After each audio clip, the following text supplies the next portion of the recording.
حدیث پاک میں آتا ہے کہ ملک الموت اترتا ہے، اس کے ساتھ 4 فرشتے ہوتے ہیں. وہ چاروں فرشتے آتے اس کی پٹائی شروع کر دیتے ہیں. ابھی پرسوں یہ حدیث میں نے پڑھی ابن ماجہ میں کہ ملک الموت کہتا ہے ایتھا النفس الخبیثہ کانت فی الجسد الخبیث، اے خبیث روح جو خبیث جسم میں تھی، اخرجی باہر آؤ. اب وہ واپس تو ہو نہیں سکتا، اپنے آپ کو روک تو سکتا نہیں، تو وہ حیران پریشان خوف زدہ. تو اس کے جواب میں اس کو ملک الموت کہتا ابشری ابشری بحمیم وغساق وآخر من شکلہ ازواج، تیار ہو جا خوفناک عذاب کے لیے اور کھولتے پانیوں کے لیے، کانٹے دار جھاڑیوں کے لیے اور بے شمار عذاب کی شکلوں کے لیے.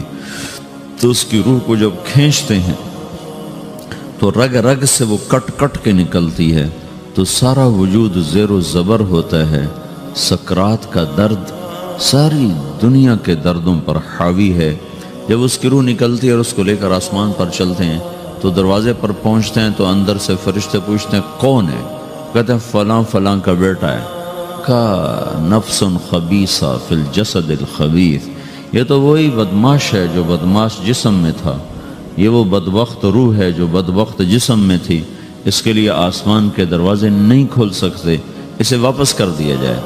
تو آسمان کے دروازے لا تفتح لهم ابواب السماء ولا يدخلون الجنة حتى يلج الجمل في سم الخياط، کہ ان کے لیے آسمان کے دروازے نہیں کھلیں گے اور ان کے لیے جنت کے دروازے نہیں کھلیں گے. پھر یہ وہاں سے نیچے گرائے جاتے ہیں جو اللہ کا قید خانہ ہے سجین. وما ادراک ما سجین کتاب مرقوم، وہ تمہیں خبر نہیں کہ وہ کیا خوفناک قید خانہ ہے جو اللہ تعالیٰ نے بنایا ہے، اسے وہاں دھکیل دیا جاتا ہے. پھر قیامت تک اس کے لیے انتظار کی گھڑیاں ہیں اور عذاب کی شدت ہے. اور جب کوئی نیک آدمی اللہ تعالیٰ کے دربار میں جانے کا اس کا وقت آتا ہے تو اللہ تبارک و تعالیٰ فرماتے ہیں ان الذین قالوا ربنا اللہ ثم استقاموا تتنزل علیہم الملائکۃ الا تخافوا ولا تحزنوا وابشروا بالجنۃ التي کنتم توعدون نحن اولیاؤکم فی الحیاۃ الدنیا وفی الآخرہ ولکم فیہا ما تشتہی انفسکم ولکم فیہا ما تدعون نزل من غفور الرحیم. جب کوئی نیک مرد عورت کے جانے کا وقت آتا ہے تو اس کے لیے بھی فرشتے آتے ہیں اور آ کر اس کو خوشخبری دیتے ہیں اور آ کر اس کو تسلی دیتے ہیں کہ آپ غم نہ کریں، پیچھے والے بھی آپ کو مل جائیں گے، آپ خوف نہ کریں، آگے ساری منزلیں آپ کے لیے آسان ہیں، آپ کے لیے جنت بھی تیار ہے، رب بھی مہربان ہے. اور حدیث پاک میں آتا ہے کہ ملک الموت اور 4 فرشتے آتے ہیں. وہ 4 فرشتے اس کو سہلاتے ہیں، دباتے ہیں کہ موت کا درد اسے محسوس نہ ہو. اور ملک الموت فرماتے ہیں ایتھا النفس الحمیدہ کانت فی الجسد الحمید اخرجی، اے نیک روح جو نیک جسم میں تھی باہر آؤ. کیا کرو؟ وابشری بروح وریحان ورب راض عنک غیر غضبان، آپ کو بشارت ہو آپ کے لیے جنت تیار ہو چکی ہے اور وہاں کی ساری نعمتیں آپ کے لیے میسر ہو چکی ہیں اور اللہ آپ پہ راضی ہو چکا ہے اور اللہ آپ پہ خوش ہو چکا ہے. اس پر اس کی روح کو نکالا جاتا ہے. پھر سارے فرشتے اس کو استقبال کے ساتھ جب آسمان پر لے جاتے ہیں تو اندر سے پوچھتے ہیں کون ہے؟ کہ فلاں فلاں کا بیٹا، فلاں فلاں کی بیٹی. کہتے ہیں نفس حمیدہ فی جسد حمید، یہ تو نیک روح تھی جو نیک جسم میں تھی، مرحبا بہی. اس کو ہم سب استقبال کس کا کرتے ہیں اور ایک دم آسمان کے دروازے کھلتے ہیں. پھر وہ پہلا، دوسرا، تیسرا، چوتھا سارے آسمان پار کرتا ہوا اللہ پاک کے عرش کے نیچے کے جا کر، مرد ہے یا عورت، وہاں جا کر سجدے میں سر رکھتا ہے اور اللہ تعالیٰ فرماتے ہیں ہاں اس نے ہمیں خوش کیا، ہم اسے خوش کریں گے.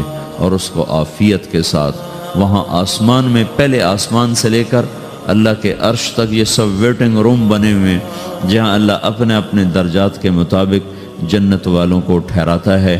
اور وہ انتظار گاہ ہے اور وقت ختم ہو جاتا ہے، لہٰذا انتظار کی جو تکلیف ہے وہ بھی ختم ہو جاتی ہے. وقت ختم تو انتظار کا احساس ختم اور ٹائم کے گزرنے کا احساس ختم۔ تو جیسے اصحاب کہف کو اللہ نے غار میں داخل کر کے تو غار کے اندر سے وقت کو نکال کے باہر پھینک دیا، باہر 300 سال گزرے، اندر آدھا ہی دن گزرا تھا۔ وہ جب اٹھے ہیں تو وہ 25 برس کا نوجوان 325 سال کا ہو کے نہیں اٹھا، وہ 25 سال کی عمر میں اٹھا ہے۔ نہ ناخن بڑا ہے، نہ مونچھیں بڑی ہیں، نہ ان کی داڑیاں لمبی ہوئی ہیں، کیونکہ تو زندہ تھے، مر نہیں گئے تھے۔ تو زندہ کے تو بال بھی بڑھتے ہیں، ناخن بھی بڑھتے ہیں، لیکن وہ اس طرح اٹھے کہ 300 برس گزر گئے اور 25 برس کا نوجوان 25 سال کی عمر میں اٹھا ہے، 20 برس کا 20 برس کی عمر میں اٹھا ہے۔ اور وہ کہنے لگے کم لبثنا، بھئی کتنا ٹھہرے ہیں؟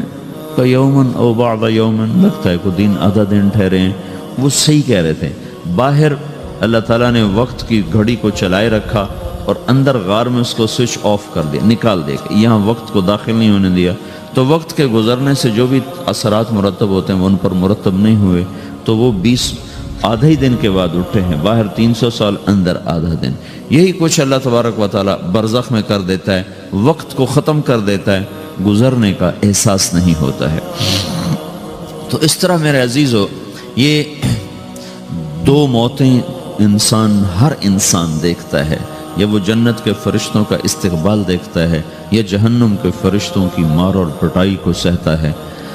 رابعہ بصری رحمۃ اللہ علیہ کا انتقال ہونے لگا تو انہوں نے رات کو فوت ہوئی، تو انہوں نے اپنی خادمہ کو بلا کے فرمایا کہ کسی کو بتانا نہیں، جب میں مر جاؤں تو پڑوس میں 2-4 کو بلا کر نا میرا جنازہ پڑھوا دینا، اور جس کرتے میں تہجد پڑھتی تھی وہی میرا کفن بنا دینا، اور صبح بے شک لوگوں کو بتا دینا، میرے مرنے کے بعد میری میت کو رکھنا نہیں، فوراً دبا دینا۔ تو ان کا انتقال ہوا تو انہوں نے پڑوس کے 2-4-10-20 آدمی بلائے اور ان کو تدفین تجہیز سب کچھ ہو گئی۔ صبح شور مچا کہ وہ رابعہ بصری کا انتقال ہو گیا۔ تو اگلے دن وہ خواب میں اس خادمہ کو ملی اور کہا بیٹی تیری بڑی مہربانی، تو نے میری وصیت کے مطابق عمل کیا۔ اس نے دیکھا کہ انہوں نے ایک خوبصورت سبز لباس پہنا ہوا ہے، تو وہ فرمانے لگی، انہوں نے سوال کیا کہ آپ کے ساتھ قبر میں کیا ہوا؟ تو وہ کہنے لگی کہ میرے پاس منکر نکیر آئے تھے اور مجھ سے کہنے لگے من رب کی، تیرا رب کون ہے؟ تو میں نے کہا سبحان اللہ، 40 برس جس کو میں نہ بھلا سکی اس کو 4 ہاتھ زمین میں آ کے میں بھول جاؤں گی۔ ان کا 42 برس کی عمر میں انتقال ہوا تھا۔ تو وہ کہنے لگے سبحان اللہ، جس کو میں 40 برس نہ بھولا سکی میں اسے 4 ہاتھ زمین کے اندر آ کے بھول جاؤں گی۔ تو منکر نکیر کہنے لگے اس کا کیا حساب لینا؟ پھر انہوں نے پوچھا کہ وہ آپ کا وہ کرتا کہاں گیا تہجد والا جس میں آپ کو کفن دیا تھا؟ کہا وہ اللہ نے مجھ سے لے لیا ہے اور میرے اعمال کے خزانے میں رکھ دیا ہے، قیامت کے دن میرا وہ کرتا بھی میرے ترازو میں تولا جائے گا، اور مجھے یہ لباس پہنایا ہے جو جنت کا لباس ہے۔ یہ بھی ایک موت ہے۔ اس طرح بھی لوگ مرتے ہیں۔ اور دوسری بھی ایک موت ہے، ہمارے علاقے کی بتا رہا ہوں، اپنے علاقے کی۔ ایک زمیندار مر گیا، اس کی قبر کھودی، ساری بچھوؤں سے بھری ہوئی، ایسے جیسے چیونٹیاں پھر رہی ہوتی۔ تو انہیں وہ بند کر کے دوسری کھودی، ساری بچھوؤں سے بھری ہوئی۔ پھر وہ بند کر کے تیسری کھودی، ساری بچھوؤں سے بھری ہوئی۔ قبرستان میں اتنے بچھو کہاں سے آ گئے؟ یہ زمین کے بچھو نہیں ہے، یہ آخرت کی بلائیں ہیں جس کے ساتھ اب اس سے قیامت تک رہنا ہے اور گزارا کرنا ہے۔ تو یہ 2 طرح کی موتیں روزانہ لوگ مرتے ہیں، روزانہ لوگ مرتے ہیں۔ جب نماز کا وقت ہوتا ہے ملک الموت ساری دنیا کا چکر لگاتا ہے اور دیکھتا ہے کون پڑھ رہا ہے کون نہیں پڑھ رہا، کون پڑھ رہا ہے کون نہیں پڑھ رہا۔ جو نماز کی پابندی کرتا ہے اس کی موت آسانی سے ہوتی، جو نماز میں غفلت کرتا ہے اس کے ساتھ موت کے وقت شدت اور سختی اختیار کی جاتی۔ تو بھائیو، یہ ایک جسم ہے، ایک روح ہے۔ روح باقی رہنے والی چیز ہے، جسم مٹ جاتا ہے، پھر اللہ سے قیامت کے دن نیا جسم عطا فرمائے گا، ایک نیا جسم دیا جائے گا۔ روح وہی ہے جو اللہ کے خزانوں میں جمع ہو جاتی ہے۔ نافرمان کی سیاہ کالی روح ہوتی ہے، فرما بردار کی روشن چمکدار روح ہوتی ہے۔ تو اللہ نے کچھ تقاضے جسم کے رکھے ہیں اور کچھ روح کے رکھے ہیں۔ جسم کے تقاضے پورے نہ کرو تو یہ پریشان ہو جاتا ہے، روح کے تقاضے پورے نہ کرو تو یہ پریشان ہو جاتی۔ روح کی پریشانی جسم سے زیادہ ہے، چونکہ روح کی طاقت جسم سے زیادہ ہے۔ روح جسم مٹی سے بنا ہے، اس کی غذا بھی مٹی سے نکلتی ہے۔ روح آسمان سے ہے، اس کی غذا بھی آسمان سے ہے۔ روح کا تعلق جب تک اللہ سے نہیں جڑتا، اس سے بھوک اور پیاس لگتی رہتی ہے۔ جسم کو جب تک روٹی اور پانی نہ ملے، یہ تڑپتا اور پریشان رہتا ہے۔ جیسے اللہ تعالیٰ نے ہمارے جسم میں روٹی اور پانی کی طلب کو بے ساختہ رکھ دیا ہے۔ میں بیان کے دوران بھی پانی پی رہا ہوں، آپ دیکھ رہے ہیں کہ میرا حلق سوکھ جاتا ہے، مجھے طلب محسوس ہوتی ہے پانی، حلق سوکھتا ہے پانی کی طرف بھاگتے ہیں، بھوک لگتی ہم روٹی کی طرف بھاگتے ہیں۔ یہ ایک ایسا اندر میں آٹومیٹک سسٹم ہے کہ ہم اس کو آف نہیں کر سکتے۔ یہ سوتے سوتے بھی بھوک کی وجہ سے آنکھ کھل جاتی، سوتے سوتے پیاس کی وجہ سے آنکھ کھل جاتی ہے۔ یہ ایسا خود اللہ تعالیٰ نے ساختہ نظام بنایا ہے کہ آپ اپنے جسم میں روٹی اور پانی کی طلب کو نہیں نکال سکتے۔ میرے عزیزو، ٹھیک اسی طرح اللہ نے انسانی روح میں اپنی طلب رکھ دی ہے اور اپنے رسول کی طلب رکھ دی ہے۔ یہ دو طلب ایسی ہیں کہ یہ آپ کے جسم روح سے نکل نہیں سکتی۔ جیسے بھوکا روٹی نہ کھا لے، پیاسا پانی نہ پی لے، اسے چین نہیں آ سکتا۔ وہ روح جو اللہ اور اس کے رسول سے نا آشنا ہے، جب تک وہ وہاں تک پہنچ نہیں جاتی، اسے چین نہیں آ سکتا، اس کا اندر پریشان رہے گا۔ 1997 میں جب جنید جمشید سے میری پہلی ملاقات ہوئی تو اس نے مجھ سے یہ سوال کیا کہ مولوی صاحب، ایک پاکستانی نوجوان جس گلیمر کو خوابوں میں دیکھتا ہے، وہ گلیمر تو مجھے زندگی میں ویسے ہی حاصل ہے۔ میرے چاروں طرف زندگی کا رقص ہے اور میری زندگی کی ہر خواہش، السلام علیکم، ویلکم بیک ٹو مسلم سیرہ۔ ایسے ہی بیانات سننے کے لیے ہمارے چینل کو سبسکرائب کریں اور بیل آئیکن کو ضرور دبائیں۔ شکریہ۔ تمنا پوری ہے، اس کے باوجود میرے اندر اندھیرا ہے، میرے اندر خلا ہے۔ مجھے لگتا ہے میں وہ کشتی ہوں جس کا کوئی ساحل نہیں، جس کی کوئی سمت نہیں، جس کا کوئی گھاٹ نہیں۔ یہ کیوں ہے؟ میرے ساتھ تو ایسا نہیں ہونا چاہیے۔ ایک عام لڑکا تو کہتا ہے ہائے کاش یہ ہوتا، اس کو وہ نہیں ہو رہا تو پھر وہ پریشان ہے، ہائے یہ ہوتا، ہائے وہ ہوتا۔ تو میں تو ہائے نہیں کرتا ہوں، میری تو ہر لذت اور خواہش میرے سامنے تشتری میں سجا کے پیش کی جا رہی۔ میں کیوں ایسا کر رہا ہوں؟ میں ہائے ہائے کیوں کر رہا ہوں؟ میرا اندر ویران کیوں ہے؟ میرے اندر میں خلا کیوں ہے؟ یہ وہی خلا ہے کہ وہ روح کی پیاس کو شراب میں بجھانا چاہتا ہے، وہ روح کی پیاس کو لڑکی میں بجھانا چاہتا ہے، وہ روح کی پیاس کو موسیقی سے بجھانا چاہتا ہے، وہ روح کی پیاس کو دنیا کی رعنائیوں میں 5 اسٹار ہوٹلوں سے بجھانا چاہتا ہے۔ روح کیا جانے روٹی کیا ہے، شراب کیا ہے، پانی کیا ہے، عورت کیا ہے، موسیقی کیا ہے، گھنگرو کیا ہے، پائل کیا ہے، چھنکار کیا ہے۔ روح کو ان چیزوں کی کیا خبر؟ امریکہ میں ہماری ایک جماعت تھی تو 4 لڑکے 2 لڑکیاں، 4 لڑکیاں 2 لڑکے مسلمان ہوئے۔ تو ایک لڑکے کا نام رکھا تھا ابراہیم، اور اس کو جب پڑھایا نا کلمہ، انہوں نے کہا ہائے، انہوں نے کہا ہائے، اور دونوں ہاتھ یہاں رکھے سینے پر، دل پر، کہا ہائے۔ تو ہمارے ساتھی ہیں ڈاکٹر اختر، وہ کہنے لگا کیا ہوا کیا ہوا؟ کہنے لگا جب سے ہوش سنبھالا یہ جگہ خالی تھی، یہ تیرے کلمہ پڑھانے پر بھر گئی ہے کہ میری خوشی سے ہائے نکل گئی۔ یہ جگہ خالی رہے گی، یہاں شراب نہیں پہنچ سکتی، یہاں نغمہ اور موسیقی نہیں پہنچ سکتی، یہاں تالے لگے ہوئے ہیں، یہاں تک کوئی آواز نہیں جا سکتی۔ دل کے تاروں پر ایک ہی نغمہ چڑھ سکتا ہے اور وہ اللہ کی یاد کا ہے اور اللہ کی محبت کا ہے اور اللہ کے رسول کی محبت کا ہے۔ باقی کوئی مضراب ایسا نہیں جو ان تاروں کو چھیڑ سکے، باقی کوئی چیز، آواز ایسی نہیں جو دل کی دنیا پر جا کر دستک دے سکے۔ یہاں بند دروازے ہیں، یہاں صرف اللہ پہنچے گا، اللہ کے رسول کا تعلق پہنچے گا، باقی کوئی چیز یہاں نہیں جا سکتی۔ تو چونکہ آج ہمارا علم غلط ہو گیا ہے، پنکھا بند کرو، ہمارا علم غلط ہو گیا ہے، تو ہم نے ان دنیا کی چیزوں کو سب کچھ سمجھ کر اس کی دوڑ لگانا شروع کر دی ہے۔ تو روح آسمان سے ہے، اس کا تعلق اللہ سے بناؤ بھائیو۔ اللہ کا تعلق پائے بغیر نہ کوئی مرد مکمل ہے نہ کوئی عورت مکمل ہے، اور چونکہ براہ راست اللہ کو کوئی پا نہیں سکتا، چونکہ وہ ہمارے سامنے نہیں، اس کے اور ہمارے درمیان لاکھوں کروڑوں پردے حائل ہیں، تو اللہ اپنے بندوں میں سے ایک کو منتخب کر کے اپنا رسول بناتا ہے، اس پر اپنا آپ کھول دیتا ہے، پھر اسے کہتا ہے جا لوگوں کو بتا کہ یہ زندگی اللہ کو پسند ہے۔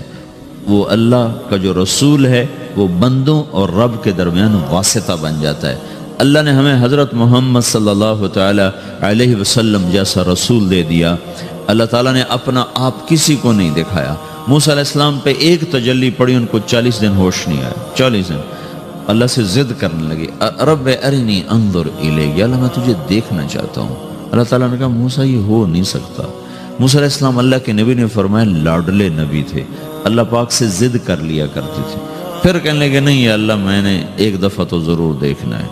تو اللہ تعالیٰ نے کہا اچھا تم ایسا کرو، میں طور پہ تجلی ڈالوں گا، فَإِنِ اسْتَقَرَّ مَكَانَهُ فَسَوْفَ تَرَانِي، تو میں تجلی ڈالتا ہوں طور پر، اگر طور کھڑا رہا تو بھی دیکھ لے گا۔ تو اب اللہ خود سامنے نہیں آیا، صرف ایک تجلی اللہ کے عرشوں کے اوپر سے آنا شروع ہوئی ہے، بیچ میں آپ فاصلہ گنے، اور پھر وہ آ کر فَلَمَّا تَجَلَّى رَبُّهُ لِلْجَبَلِ، پھر وہ جبل پر پہاڑ پر آئی ہے، جَعَلَهُ دَكَّا، وہ پہاڑ ریزہ ریزہ ہو کر ہواؤں میں بکھر گیا، وَخَرَّ مُوسَى صَعِقًا، اور موسیٰ علیہ السلام بے ہوش ہو کے گرے۔ اور جب ہوش آیا فلما افاقا، ہوش آتے کہنے لگے سبحانک، یا اللہ تو پاک بے عیب، میں تیرے بارگاہ میں توبہ کرتا ہوں، میں واقعی نہیں دیکھ سکتا ہوں۔ ہاں کلام کا شرف ملا ہے، زیارت نہیں ہوئی۔ اللہ تعالیٰ نے حضرت محمد صلی اللہ تعالی وسلم کو مکہ سے اٹھایا اور بیت المقدس تک پہنچایا سواری پر، کہ دنیا اسباب کی ہے، یہاں سبب اختیار کیا، سواری کے پر بٹھا کر وہاں پہنچایا، اور اس کے بعد جب اوپر بلایا ہے تو پھر براق کی ضرورت نہیں پڑی، اوپر قدرت کا جہان ہے، اوپر اپنی قدرت سے بلایا ہے۔ یہ بیچ میں دیکھو نا کتنا بڑا، آپ اگر ہوا سے اوپر چلے جاؤ، یہ 500 میل ہوا کا غلاف ہے، اس سے اگر اوپر چلے جائیں گے نا تو آپ خود بم بن کے پھٹ جائیں گے ایک دھماکے کے ساتھ، چونکہ ہر انسان کے اوپر ہوا کا ایک پریشر ہے، کوئی 280 من کے قریب ہر انسان کے اوپر ہوا کا پریشر ہے۔ اس پریشر کو توڑنے کے لیے میرے اندر خود ایک پریشر بنا ہوا ہے جو اس کو توڑ رہا ہے۔ جب یہ ہوا کا پریشر میرے اوپر سے ریلیز ہو جاتا ہے تو میرا اندر کا اپنا پریشر بم کی طرح پھٹے گا اور مجھے پرزے کر دے گا۔ اس لیے وہ خلائی لباس بنایا جاتا ہے جس میں وہ مصنوعی پریشر دیا جاتا ہے تاکہ اوپر جا کر یہ پھٹ نہ جائیں۔ ہمارے نبی جس کرتے اور تہمد میں تھے اسی کرتے اور تہمد سے بیت المقدس سے چلے ہیں اور ہوا کو نہیں پار کیا، 7 آسمان ہی پار کر لی۔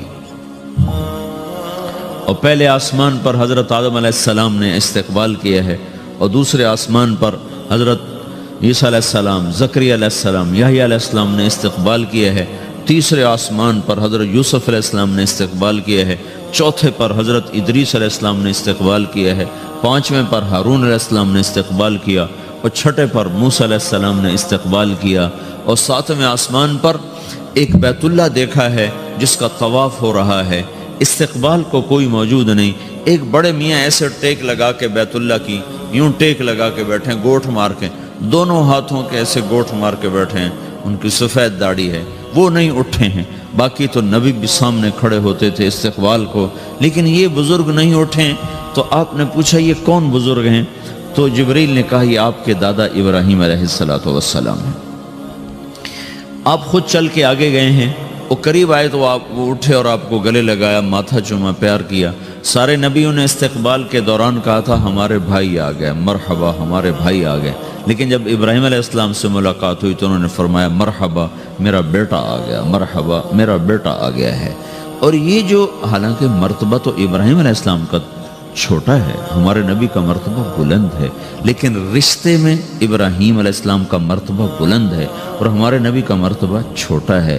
ابراہیم علیہ السلام اوپر جا کر دادا بن رہے ہیں اور یہ نیچے پوتا پڑپوتا بن رہے ہیں، تو رشتے کی نسبت میں آپ چھوٹے ہیں وہ بڑے ہیں۔ مرتبے اور مقام میں تو اللہ کے بعد آپ کا اور آپ کے سامنے کوئی ہے نہیں، بس اوپر اللہ اور نیچے اللہ کا رسول ہے، باقی سبھی نیچے ہیں۔ لیکن یہ امت کو سبق دینا تھا کہ اللہ تعالیٰ کو معلوم تھا کہ آنے والی یہ جو نسل ہے یہ ماں باپ کے نافرمان ہوں گی، چونکہ انہیں صرف پیسہ کمانا، آپ کا بھی قصور نہیں، آپ کو ٹیکسٹائل سکھائی جا رہی، کوئی ماں باپ کی تعظیم تو نہیں سکھائی جا رہی ہے؟ اور خود آپ کے ماں باپ نے آپ کو نہیں بتایا کہ ماں کسے کہتے ہیں، باپ کسے کہتے ہیں۔ جس چیز نے بتانا تھا وہ آپ نے پڑھا نہیں، وہ تو دین نے بتانا تھا، قرآن نے بتانا تھا، سیرت نبی نے بتانا، وہ سیرت آپ نے پڑھی نہیں، قرآن آپ نے پڑھا نہیں۔ آپ کا سارا زور لگا پہلے وہ ایف ایس سی کو پاس کرنے میں، پھر ٹیکسٹائل میں آ گیا تو اب دھاگا کیسے بنتا ہے، آپ کا سارا علم ہے کہ دھاگا کیسے بنتا ہے۔ یہ علم آپ نہیں پڑھ رہے کہ انسان کیسے بنتا ہے، یہ مشین کیسے چلتی، آپ یہ سیکھ رہے ہیں۔ یہ انسان کیسے چلے یہ کسی ادارے میں نہیں سکھایا جا رہا۔ وہ اداروں کا یہ موضوع ہی نہیں کہ انسان بناؤ، اداروں کا موضوع ہے بس روبوٹ بناؤ جنہیں بس دھاگا بنانا آتا ہو، کسی کو دوائی بنانی آتی ہو، کسی کو حل بنانا آتا ہو، کسی کو بم بنانا آتا ہو، کسی کو کپڑا بنانا آتا ہو، کسی کو لوہا بنانا آتا ہو۔